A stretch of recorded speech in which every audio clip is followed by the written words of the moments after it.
আজ সন্ধ্যাবেলা আবার তুমুল বৃষ্টি। তো তোমরা কি আজকে বৃষ্টিতে ভিজলে নাকি? আমি তো ভিজেই গিয়েছিলাম প্রায়।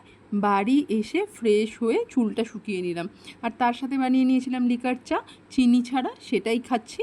আর ঘড়িতে দেখতে দেখতে 8টা বেজে গেছে। বৃষ্টিতে তো ভিজে গেছি, আর আজকে মনে হচ্ছে একটু চটপাটা কিছু খাই। তো আসার সময় চিকেন নিয়ে চলে এসেছিলাম, এবং এসেই তার সাথে মশলাও করে নিয়েছি। যদিও আজকে আমার একটুও রান্না করতে ইচ্ছা করছিল না, আজকে চিকেনটা আমার বড়ি বানিয়েছে, তাই আমি চিকেনটা একটু ম্যারিনেট করে দিয়েছিলাম।